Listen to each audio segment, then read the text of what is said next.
Hi hello everyone. ఇవాళ ఇంకో రెసిపీతో మీ ముందరికి వచ్చేసాను. ఇవాళ మనం ఎల్లిగడ్డ కారం చేసుకుందాం. ముందుగా ఒక గిన్నెను పొయ్యి మీద పెట్టి అందులో ఒక గిన్నెడు ఆవాలను మామూలుగా వేయించుకోవాలి. ఆవాలు ఎక్కువగా వేగకూడదు, ఇలా వేసి ఇలా తీసేయాలి. అంతే, సిమ్లో పెట్టి వేయించాలి. తర్వాత అందులోనే కొన్ని ధనియాలు కూడా వేయాలి. తర్వాత అందులోనే కొన్ని మెంతులు తీసుకొని దూరగా వేయించుకోవాలి.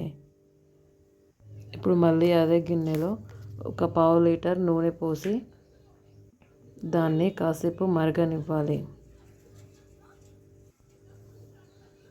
అది బాగా మరిగిన తర్వాత స్టవ్ ఆఫ్ చేసుకొని అందులో కొన్ని ఎల్లుల్లిపాయలు వేయాలి.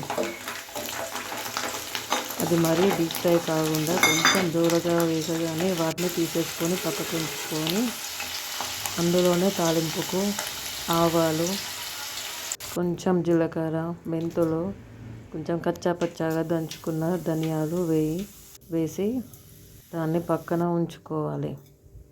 ఇప్పుడు మనం తీసుకున్న ఆవాలను గ్రైండర్ చేసుకొని ఒక 2 టీ స్పూన్ల ఆవాల పొడి, ఒక 2 టీ స్పూన్ల ధనియాల పొడి, ఇంకో 2 టీ స్పూన్ల నువ్వుల పొడి, ఇవన్నీ తీసుకొని ఒక గిన్నెలో వేసుకోవాలి.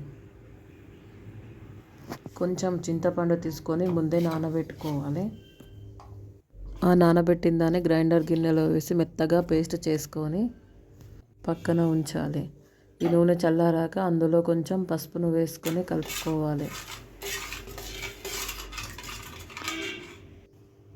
తర్వాత ఇదే నూనెలో మనం తీసుకున్న మసాలాలన్నీ వేసుకొని బాగా మిక్స్ చేసుకోవాలి.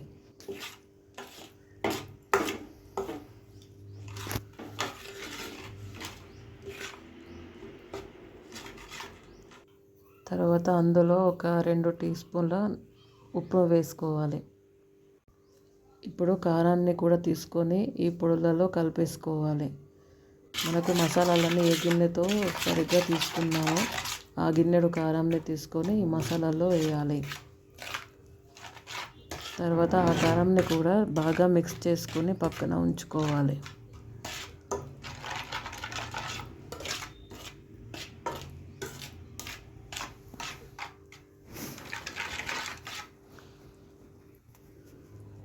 తర్వాత ఇందులో మనం గ్రైండర్ చేసి పెట్టుకున్న చింతపండు పేస్ట్ని కూడా వేసుకొని బాగా కలుపుకోవాలి. ఇదే ఇందులో మెయిన్ ఇంగ్రీడియంట్ అండి. దీంతోనే పచ్చడికి మంచి రుచి వస్తుంది. తర్వాత ఇందులో ఒక నిమ్మకాయను కూడా పిండుకోవాలి.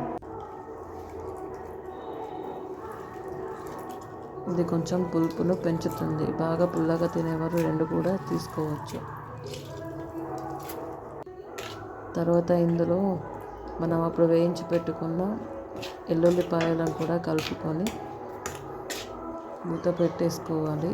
దీన్ని నెక్స్ట్ డే రోజు బాక్స్లో తీసుకొని పెట్టుకోవాలి.